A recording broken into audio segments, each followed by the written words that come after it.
All right, and we are back here on the GSMC Football Podcast. And for the third part of the show, we're going to talk about Nick Chubb, him commenting on where he's at in his recovery from his injury, also talking about the play itself. And he got hurt in week 2 of the NFL season. That was on that Monday night against the Steelers.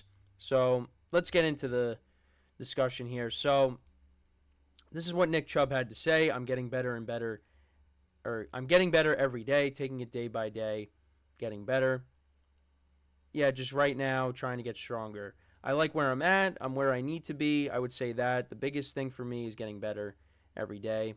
I was down in September. I didn't start moving really well until kind of lately. So now it's feeling good to be able to move around. So yeah, now he's just starting to move around better, which is interesting. But yeah, that's just how bad the injury was. We forget because it was so long ago. But this is what, and then he continues by saying, "I'm not looking too far ahead. I'm just taking it day by day. It's Wednesday. Well, this is from yesterday, but yeah, I'm taking it day by day. It's Wednesday. I had to get better today on Wednesday. That's my whole mindset." And then this is what he said about the play, because it was basically Minka Fitzpatrick driving his helmet into his knee, and this is what he said about the play. He said, "I don't think it was dirty at all. I'm not blaming Minka Fitzpatrick. It's part of the game." So Nick Chubb doesn't view it as dirty, and I don't think I don't remember what the conversation was about it.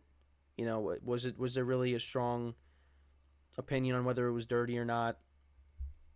But I think Minka Fitzpatrick also got banged up on the play too. Um, I'd have to go back and watch the play again, even though it's kind of tough to watch. But yeah, Nick Chubb said that he doesn't think it was a dirty play, and then he continues by saying, "Definitely a blessing. They could have just cut me dry." Oh, this is about, I guess, renegotiating the contract. But he said, "Definitely a blessing. They could have just cut me dry and left me hanging right. But they did a great job. I want to be here in Cleveland. They know that, so we came to a great point." So yeah, that is about, I guess, renegotiating the contract. "It's a blessing to play this game." He continues, "You can't take it for granted because in one play it could be all taken away. I'm just blessed to have so much support around Cleveland, the fans, my friends, family, just to keep me uplifted and keep me going." And yeah, Nick Chubb has been consistent throughout his career. One of the more consistent running backs in the NFL. And yeah, he's had some injuries over the years. Well, in college, he had another knee injury as well. But when he got to the NFL, yeah, he's been relatively healthy. But yeah, that was a significant injury that knocked him out for the rest of the year, and now he's just starting to come back from it. And we'll see how he is. The Browns are going to ease him back into it. And, they had Jerome Ford last year who did a nice job. They didn't bring back Kareem Hunt. I know they also actually brought in Deontay Foreman as well. But, yeah, they're going to ease Chubb back into it. And if Nick Chubb can get back to how he was before the injury, or at least get there to some extent, that only just adds to this Browns offense. And they're going to need him. So I kind of wanted to go through his stats from the last couple of seasons. But yeah, he has been, like I said, he's been very consistent throughout his career. He was drafted in 2018, and he had almost 1,000 yards. He had 996 rushing yards and 8 touchdowns. Then the following season, he had almost 1,500 yards rushing, 1,494 rushing yards, and 8 touchdowns. Then he had 1,067 rushing yards and 12 touchdowns. He missed some time due to injury. I remember that because I had him in fantasy that year. Then in 2021, 1,259 rushing yards and 8 touchdowns. 2022, 1,525 rushing yards and 12 touchdowns. And then last year, only 170 yards. But yeah, that's because he ended up getting hurt. But yeah, like I said, he's been consistent. And the Browns, they're going to ease him back into it. And we'll go from there. And we'll see, what kind of season he can end up having. But like I said, if he's healthy, that only just adds to this Browns offense. And the Browns had a ton of injuries last year. when it came to quarterback, offensive line, I believe, and, running back as well. They had to bring back Kareem Hunt when Chubb got hurt. And him and, like I said, Jerome Ford did a nice job filling in. So, yeah, now with Chubb back in the fold and hopefully, being ready, by week 1, if not, one of the weeks after that, we'll see how he does. And, he's one of my favorite players, I would say. So to see him back out there, be nice to see. And yeah, I mean, it's just, watching that game when he got hurt, it hurt the NFL community. There was it was devastating to see that.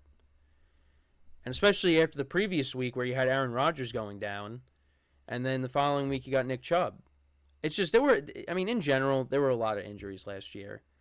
And, it goes back to our conversation we had before about the NFL expanding to an 18-game schedule. Yeah, it just adds to more injuries. But last year, last year, there was a lot of injuries, all over the place.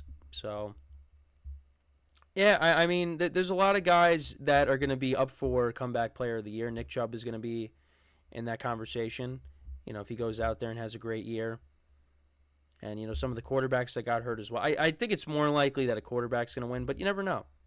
Nick Chubb could go out there and, if he doesn't miss any time and rushes for over 2,000 yards, be hard to not give it to him. But, I not saying that I think that's going to happen, but I feel like a quarterback is going to win that award just because there were a lot of quarterbacks that went down, including the quarterback that's on Nick Chubb's team in Deshaun Watson. So we'll have to see. But you know what? Nick Chubb's in good spirits, and that's good. And we'll see, if he does play week 1, because maybe he doesn't. Maybe we got to wait, till week 2 or week 3. But he'll be ready within the first couple or few weeks of the season. That's what it seems like. But I don't know. We'll have to keep an eye on it. But when he plays, he's a lot of fun to watch. And, the Browns will be happy to have him back. And he wants to stay in Cleveland. He could have been another running back that was on the move and went somewhere else if they, cut ties with him. You see how many running backs changed teams. Saquon, Derrick Henry, Josh Jacobs, Tony Pollard. Zeke went back to Dallas after spending 1 year in New England. He would have been another Aaron Jones as well. DeAndre Swift. A lot of running backs changed teams. And Nick Chubb, if you threw him in there, a team definitely would have picked him up. But, we'll see how it goes. And I'm just happy, for me, I'm happy that, he's on the other side of this. And now we just got to see him play, which I'm excited for. So, but let me know what you guys think about what Nick Chubb had to say. How do you see him performing? Yeah, it's a big year for the Browns. If you could get these guys back healthy, Nick Chubb, Deshaun Watson, the offensive line could stay intact, the Browns are going to be a good team. They're backed by a good defense as well. And, they went out and they traded for Jerry Jeudy. He added to a receiving core that has Amari Cooper and Elijah Moore. And David Njoku as well, the tight end. Yeah, I like the Browns as a team. I think they're going to be a good team. Deshaun Watson might struggle, but I think this team can make the playoffs. They made the playoffs with that QB carousel that they had last year, starting all these different quarterbacks. So I think they should make it this year. But that's my opinion. So, and Nick Chubb is going to be a part of that. But we'll see. So, yeah, let me know what you guys think about what Chubb had to say. How do you see him performing in 2024? Again, the Browns are going to ease him back into it. And I think, later in the season, that's when you're going to see him really start to get it going. But we'll keep our eyes on it. So, So we're going to take our third break of the show. And then when we come back, we'll talk about Kyler Murray and the Arizona Cardinals. We'll talk about his optimism for the season, just some things he had to say. Also, I wanted to comment on some things that wide receiver Bryce Butler had to say about Kyler. I also wanted to comment on that as well when we come back from break. So, with that being said, stick around, and we'll be right back here on the GSMC Football Podcast.